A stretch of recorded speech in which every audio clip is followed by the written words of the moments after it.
Turkey is hurtling towards one of its most consequential elections. On May 14th, voters will head to the polls and choose between the incumbent, Recep Tayyip Erdogan, or the main opposition candidate, Kemel Kilicdaroglu.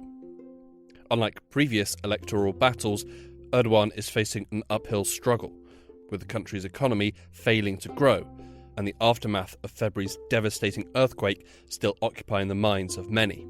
His opponent, Kilicdaroglu, has secured a small but crucial lead in the polls.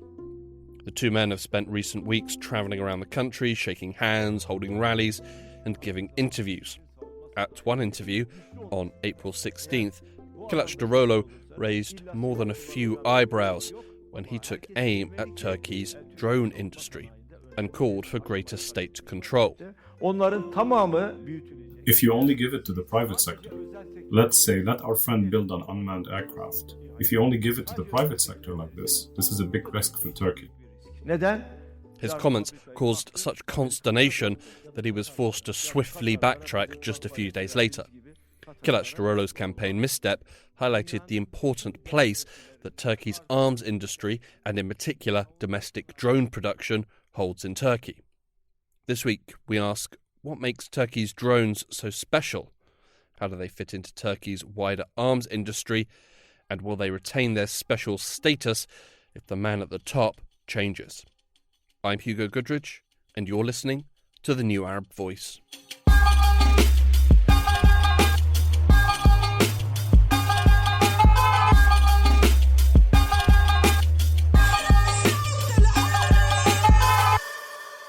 Before we take off with Turkey's drones, let's get up to speed with Turkey's election. There are two votes taking place, presidential and parliamentary, both on May 14th. If no single presidential candidate can secure 50% of the vote, then the election will go into a runoff 2 weeks later. There are two main candidates. The incumbent is Recep Tayyip Erdogan of the Justice and Development Party, or AKP, who has been president of Turkey since 2014 and before that held the office of Prime Minister. During his time in office, Turkey has experienced significant changes, with many accusing Erdogan of shifting to an authoritarian system. Crackdowns against opposition politicians, media figures, members of the military and activists have all been experienced during Erdogan's tenure. Under Erdogan, the economy experienced periods of solid growth, but in more recent times has crumbled, with the Turkish lira experiencing a severe devaluation amid spiralling inflation. On the campaign trail, Erdogan has followed his previous script, presenting himself as the strongman, the only answer to any problem that Turkey is having or will have in the future, with an additional generous serving of fear-mongering. We are here to open the door of Turkey's century, together with our nation against coup plotters, toothless defenders, global imperialists, political and social engineering projects.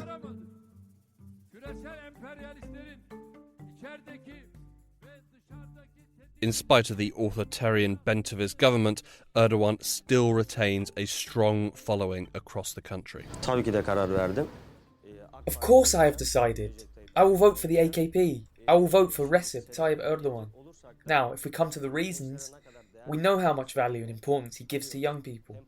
I know this as someone from within the party.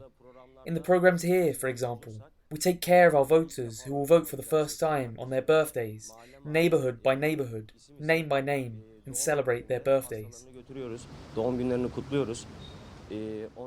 Erdogan's main opponent is Kemel Kilicdaroglu. The leader of the main opposition party, the Republican People's Party, or CHP, since 2010, Kilicdaroglu has been a long-lasting figure of political opposition in Turkey. Kilicdaroglu was chosen as the opposition candidate of choice by an alliance of 6 opposition parties. On the campaign trail, Kilicdaroglu has promised a return to democracy. I know all of Turkey's problems. We know them all, and we will solve them all. We have the knowledge, we have the experience, and we have the strength. That strength is you, no one else. The power is the people. It is you. One of the main pillars of the opposition's campaign has been the removal of Erdogan, which for them goes hand in hand with the restoration of democracy. A message that has resonated with many voters. We have to change the old system and bring democracy, justice and law. We want to be able to express our ideas freely.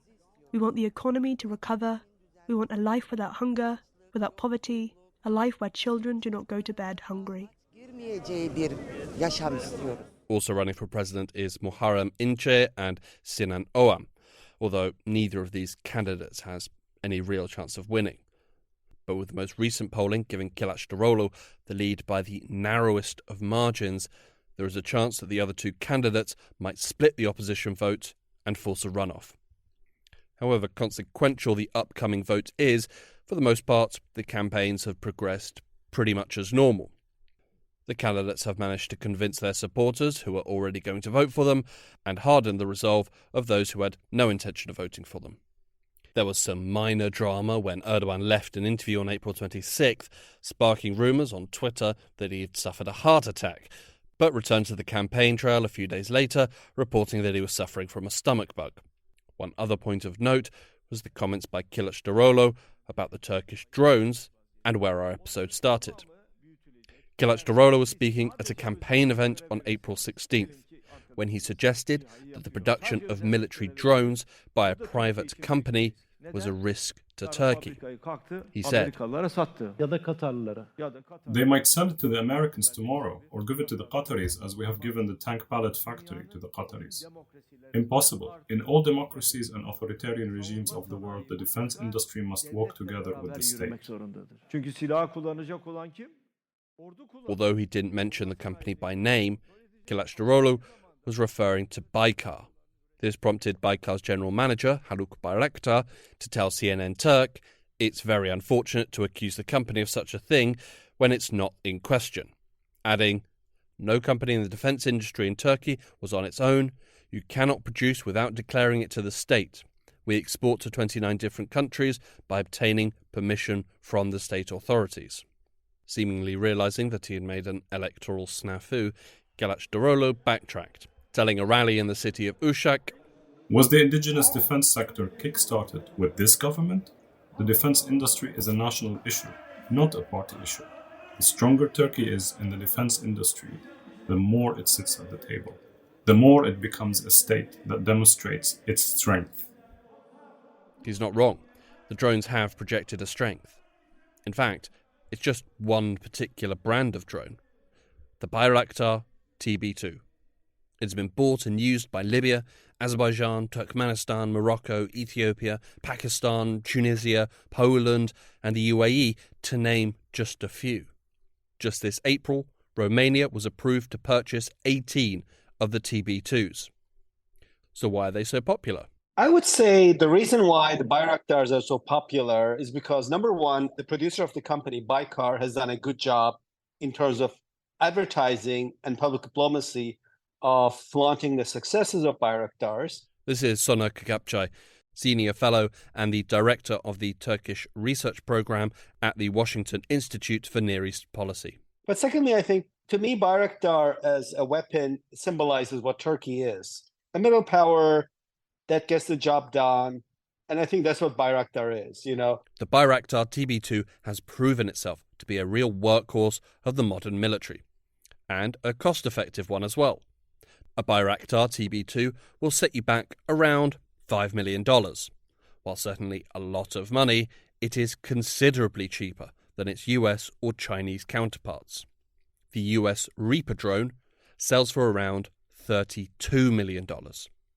In fact, it has been said that one TB2 drone will cost you the same as it would to restock a US Reaper drone with munitions. It doesn't fly hundreds or thousands of miles away. Its range is limited, 100 to 200 miles. But it's perfect for mid-sized powers who don't need to cross oceans, who kind of want to create a safety, stability, influence zone around their territory. And who also don't want to break the bank in the meantime. And on top of it, Bayraktar is quite effective It's been proven to take down Chinese-made drones in Libya, Russian-made drones, and aircraft in Syria and South Caucasus. Not only is it cost-effective and it gets the job done for middle powers, but it's also very good. The TB2 proved vital for Ukraine at the start of the Russian invasion of 2022, helping the defending nation to stop Russian armoured vehicles in their tracks, for which the Ukrainians were understandably very grateful. Прийшли окупанти до нас в Україну, форма новенька, воєнні машини, та трохи поплавився їх інвентар. Байрактар. To show their gratitude, Ukrainian soldiers produced a song. Російські танкісти сховались. In a fairly slickly produced video, which includes footage from drones of Russian armoured vehicles exploding, the soldiers sing lyrics including, "Their arguments are all kinds of weapons, powerful rockets, machines of iron. We have a comment for all the arguments, Bayraktar, Bayraktar." Великої страни, найкращий пастух баранячих отар. On the battlefield, the TB2 has proven itself to be more than capable, but its effectiveness has also been proven as a powerful diplomatic tool. Sonnet again. So, unlike other countries that sell military hardware, Bayraktars don't come with an end-user agreement. So Turkey doesn't tell the purchasing countries, hey, you can use it here, you can't use it there. So I think countries feel a little bit more free to purchase Bayraktars. But also I've observed that Turkey does not provide these drones to just any country that asks for it. Turkey provides it to allies or would-be allies. This is a very tantalizing offer for a number of nations. Turkey has sold this weapon to Pakistan, Azerbaijan, traditional allies, Turkmenistan and Kyrgyzstan, but also to areas where it's building influence, Africa, from Tunisia to Libya, Morocco, Ethiopia, as well as to Gulf countries, Qatar. So I think Ankara decision makers, although Bayraktar is manufactured by a private company, there's a very close linkage to its decision-making process and how elites in Ankara think about foreign policy, in the sense that I think the company reaches out or responds positively to requests if these requests come from allies or countries that Turkey wants to cultivate as allies. So you could say that although this is a weapon, it's actually an instrument of Turkey's soft power building exercise in its region and globally. A good example of this came with Russia's invasion of Ukraine, when citizens in Poland and Lithuania successfully crowdfunded the funds needed to purchase Bayraktar drones for the defending nation. But rather than take their money, which Turkey does need, they instead offered to donate the drones. So clearly, this is not just a financial undertaking. Yeah, they do want to make money because after all, this is a privately owned company, but they ultimately are trying to create a brand for Turkey as to be respected and significant military player on the global stage. And I think what Bayraktar has done for Turkey is that you could argue that Turkish President, now previously Prime Minister Erdogan, has made many foreign policy forays to build influence for Turkey globally. You could also argue that politically, these efforts have not really produced much. Erdogan pivoted Turkey's face to the Middle East. The idea was that Turkey was going to become a star power nation in the region. That didn't happen. Turkey became more isolated in the Middle East than before. So I would say the drones are building influence for Turkey. They're building a cachet for Ankara, but they're also helping Turkey make up for missing political power by introducing sheer hard power into conflict areas, including North Africa, Middle East, and South Caucasus. The Bayraktar TB2 drones are an effective tool on the battlefield and have also proven to be an effective diplomatic tool for the Turkish state. There is an additional reason as to why Baykar, the manufacturer, is popular with the current government. It's the company's chief technology officer and chairman of the board, Selçuk Bayraktar. A talented engineer, he is cited as the architect of the TB2. He also happens to be married to President Erdogan's daughter, Sumaya Erdogan. I would say Selçuk Bayraktar and Sumaya constitute Turkey's power couple now. They're young. They have a really strong and interesting social media presence. Most recently, they went to Azerbaijan as a couple. They flaunted the success of Bayraktars which had helped Azeris win that war in 2020 against Armenia. They took pictures, selfies on cockpits of fighter planes. And I could observe that these pictures and images were not unpopular. So I would say they are a power couple. Erdogan is now 69 and has hinted in the past that this would be his last campaign for president of Turkey, which, if turned out to be true, would put Erdogan in the hunt for a successor. And it has been speculated that he would seek to keep it in the family. If Erdogan was thinking of cultivating anyone to succeed him in his family and close circles, I would say Selçuk Bayraktar comes pretty close to it. Not surprisingly, therefore, although he is the CTO of a privately owned company, Selçuk Bayraktar recently engaged in a quite a polemical back and forth with the opposition candidate for president, Kemel Kilicdaroglu. Bayraktar attacked Kilicdaroglu, criticized him, suggested that if Kilicdaroglu came to power, the latter would eliminate Turkey's weapons industry and drones industry. Kilicdaroglu said nothing to that effect, but I think it just shows you that Selçuk Bayraktar at least personally believes that his career and his company's stakes are closely linked to the career of Turkish President Erdogan. But when Erdogan does either step down from his high office or is pushed out, he will leave vast shoes to fill. President Erdogan is a Janus-based figure, right? He delivered growth, built a base constituted by people he has lifted out of poverty, a base that loves him. He's also another side. He's got another side, Erdogan that is. He's a demonizer, a brutalizer of demographics unlikely to vote for him. I would say together with Hungarian Prime Minister Orbán, Erdogan is among the inventors of nativist populist politics in the 21st century, a model that has been copied by effective leaders elsewhere, not as efficiently, because while these leaders who have copied Erdogan's model, from Netanyahu to Trump to Bolsonaro, have been voted out, Erdogan has not been voted out. He's not only a very good practitioner of this kind of politics, but he's also a kind of invincible political dreadnought. And so that's why these elections on May 14th are important. If Erdogan is defeated, it will be the first time, not only politically, but globally, signifying the bookend of this kind of brand of politics. I don't think there's anyone who's going to replace Erdogan in the sense that he's going to be loved and feared at the same time. I think neither Selçuk Bayraktar nor any of other potential successors to Erdogan will be able to fill in Erdogan's shoes. They'll be loved or hated and respected, but they won't be loved and respected and hated all at simultaneously. That's what makes Erdogan a unique leader in the context of Turkish politics.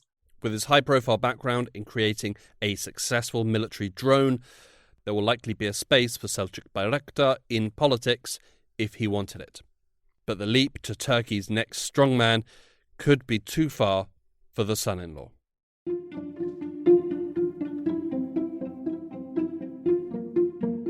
For the first time since coming to power, Erdogan is facing a serious challenge. Come May 14th, he may lose. And if Kilicdaroglu does enter office, he and his government will have to adopt their own policy when it comes to Turkey's growing military-industrial power.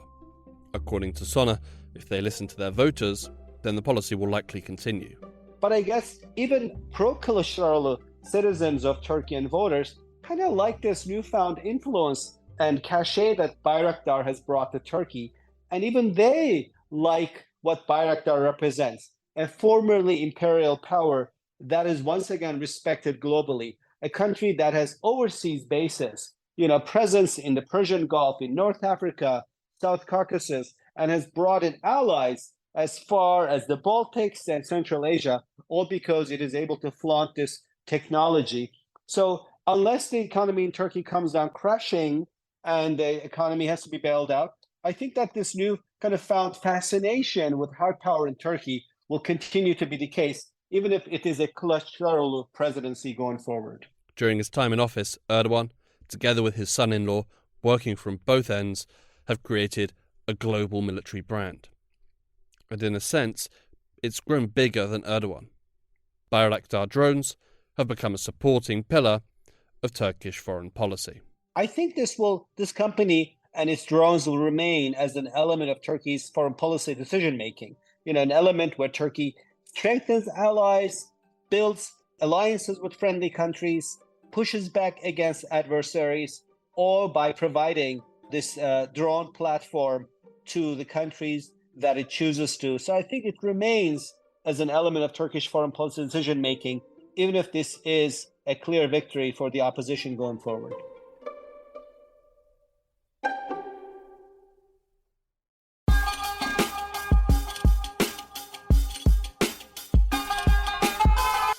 This episode of The New Arab Voice was written and produced by me, Hugo Goodrich. Our theme music was by Omar El Phil. The New Arab Voice will be back next week. Until then, you can find all our previous episodes on all major podcast platforms. You can also check out our Instagram page and Twitter account, both at The New Arab Voice, for additional content. We also have a weekly newsletter which you can sign up for. Find the link in the show notes. You can subscribe to the podcast so you never miss an episode, and you can also rate and review, which helps us spread the word.